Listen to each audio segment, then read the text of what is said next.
Hello. Don't mind me and my squeaky chair. Anyways, this is something I wrote because, well, I did. And I'm going to read it because I can. And, let's see what you think. In elementary school, children were taught the fundamentals, stories of our humble beginnings from zero to hero of the world. Earth's darling nation based on the principality of equality and freedom for all. A group of religious misfits coming together in the hopes of being able to live the lives they themselves chose, as opposed to the oppressive might of a monarchy which showed very little care in how they treated those lesser than themselves.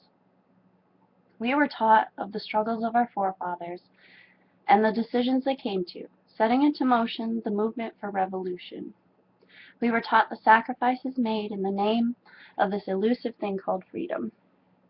We were shown the Constitution and tested on its contents over and over to make sure we understood that as a nation we had many rights and freedoms that other countries weren't privy to under their particular method of government. As we grew up, we felt the amazing feeling of being able to say and feel pretty much anything we wanted. We were taught the meaning of laws and statutes and morals to guide us through the muddled waters of lawyering and politicking. We were taught the meaning and importance of having opinions and the ability to express them as we wished through speech, art, media, religion, and so on and so forth. We were told of the separation of church and state and of its terrible importance. We were taught about how our great country was for business and small business owners, as we had laws against monopolies in corporations to protect the little guy. We were taught how campaigning for offices ran, and how voting was every American's right and privilege as a citizen of the United States. I am 32 years old now. Not old enough yet to be a presidential candidate, but that doesn't stop me from having the idea that maybe, just maybe, we could pull a miracle out of our collective American ass and vote in a real human being into the highest office of our country. I also realize that as a political figurehead, there is no real power in holding the title of president. You are essentially the fall guy for all that goes wrong with the nation. The real seat of power lies in our collective Congress, and those lovely representatives of ours know this. They understand just how much pull they have in getting shit done, and after the examples of this past year or so, I would say they are very effective in getting absolutely shit done. While they shut our nation down for a game of chicken among senior citizen politicians who should fucking know better. I am nearly half the age of the average White House politician, and I have better sense than most of these rich white boys dicking with our lives. But I do believe in something better. I believe in the power of the people. I believe in the collective consciousness we share in expressing great ideas and thoughts. I believe in the power over the many. I believe in the many over the select few currently holding power. I believe in the power of our Constitution and the Bill of Rights set forth by our origins. We are mightier than the mass of debt our government has accumulated and continues to accumulate this very moment, burying future generations under the burden of debts owed to countries we can't possibly pay back going at the rate we continue. We are mightier than the stuffy old opinions of a generation gone sour on their own greed, puffing up like drunken peacocks, strutting their feathers of power over those not rich enough to stand in their way. We are better than the bullies, taking what is rightfully ours through extreme taxations and insurances we don't need, scaring us into signing our lives and our money into the vacuous space of senseless numbers games. I believe in the power of our people to come up with creative, innovative means to wipe the slates clean, find the responsible parties for the current state of financial affairs, and put an end to the senseless and tragic wars over fossil fuels when we have so many other sustainable options. I believe in the rights of all people to the freedoms expressed in our Constitution and Bill of Rights, and thoroughly believe in the theory of To each their own, live and let live. What does this mean for Americans now? My beliefs? Well, nothing more than a dream, but our country was built on many dreams, most of them speaking for the equality in all areas of life. Our pursuit of happiness is our own individual rights, be it equal rights in marriage, workplace, or schools. Everyone deserves the same treatment, the same right to pursue what is right for them in their time here on earth. It's not hard to look forward and see what is right for our country and our people. We are Americans, proud and standing strong against so much adversity. We are not powerless. Now, I know I'm not the most likely candidate for holding any sort of office in politics, let alone president. But I am honest, and I won't hold my tongue against what I see as the absolute shit show our government has become. Excuse me. Hell, I will tell you every reason I'm not the best candidate for the job. I'm highly disorganized. I am never on time. I suffer from mental illness for which I am on Social Security. I suffer from physical disabilities for which I am on Social Security. I swear a lot. I would be a media nightmare. I get angry very easily. I don't always understand all the finer points of politics, laws, and money. I have never been in the military. I have a natural knack for calling people out on their bullshit and would have a hard time gaining the political backing I would need to gain any office seat. I don't know when to stop pushing sometimes. I am insanely stubborn, but notoriously compromising when the opportunity presents itself. I am, and always have been, poor. I am in debt up to my eyeballs. I only have an associate's degree and have never worked in my field of study.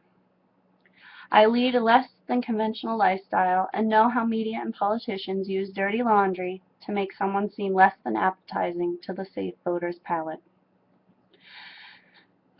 I don't have a religious background, and that seems to be a sore point for the elder generations who hide under the cloak of the holy cloth as their surface moral compass. I don't believe in money, especially not in politics, so it would probably be insane to even consider such an undertaking as running for president. I am a woman. As of yet, we have not progressed far enough to vote in a female president. Of course, I have yet to find a candidate of the female persuasion which I would personally vote for, so I'm not surprised it hasn't happened yet. So all these things count against me to begin with. But if this is America, and it's truly run by the people, then these should only be viewed as temporary obstacles in the long run. A media scandal to shock and awe, and push the limits of our concepts of what it means to be a true American politician. It's not a career. It's a voluntary position created as a representative means of conveying the wishes of the many, not of the few with the biggest purse strings and the deepest connections. If a truly righteous Pope can be elected into power, and seeing the improvements already set in place by someone who sees the value of humanity, then I am confident in the American voice to stand up and say no more. No more big government micromanaging our lives. No more illegal spying. No more taxes without proper and clear tax codes, where corporate loopholes are closed around the necks of the swindlers of our great nation like the noose they should fear for taking such complete advantage of its amazing people. We need to say no more to corporations being humanized, and no to outsourcing jobs overseas to avoid paying livable wages. We need to say no to all the subtle inequalities still being faced today. We deserve better. And yes, I say we, because even if I should manage this miracle and become president, I know it is only a temporary position, held for a couple of years to steer the nation towards a new and more positive goals. Those reasons I listed for the reasons I listed for the things counting against me in my bid for a future presidential campaign also count for me in some pretty interesting ways. I'm highly disorganized, sure, in my own life, but give me someone else's shit to organize and I'm all over it. and it leads to highly creative thinking. Never being on time is just a little quirk that can be annoying, but it can also make it hard to predict my movements, thus making me a little harder to kill. Strange logic, but hey, it works in my head. Having the mental disabilities I do provide a unique and refreshing perspective from the bottom, where it's often the hardest to crawl out of when dealing with the stigma associated with any type of mental illness. Having the physical disabilities I do provide an opportunity to keep humble and remind me that I am in fact only human. It also provides an interesting perspective from someone who has been through the Social Security system. Swearing equals honesty. I'm not going to fuck around with the health of our nation with wordplay. I know how to play with words, and I know how to read between the lines. I won't deal with the bullshit. Plain and simple, I will be vocal about it. Rage is not something I look forward to, but releasing the years of pent-up frustration with our system is. My lack of understanding should only serve as a reason to learn, and I am always about learning new things. It simply means I have more research to do along the way. Lacking military experience simply means I understand the principle of peace and learning about better ways to deal with conflict rather than with guns and bombs and UAVs. Being the child of a veteran, having been in JROTC in high school, and knowing many others throughout my life in the military, I have a deeply heartfelt respect for our military and for our troops and veterans alike, and believe we could be doing so much better by them. These are awesome folks who continuously put their lives on the line for all of us every day, and I do thank them for all of their service. Due to life experiences sometimes beyond my control and an innate sense of empathy, allow me to see things some folks miss, including lies and deception.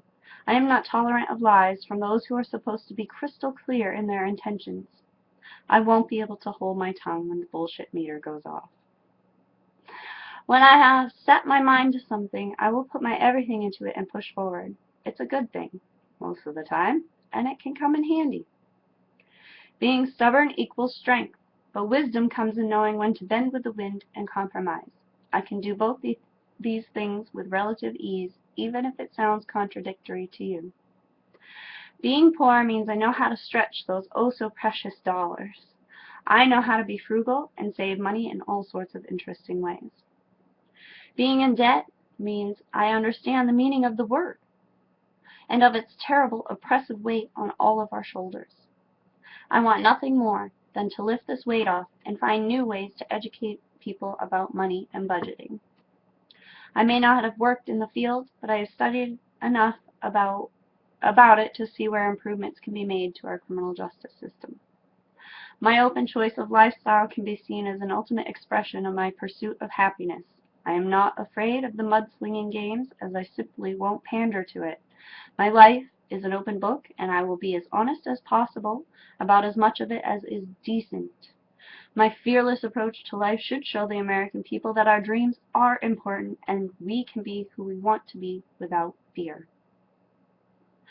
My lack of religious background simply means I am not partial to any one direction as far as religions are concerned.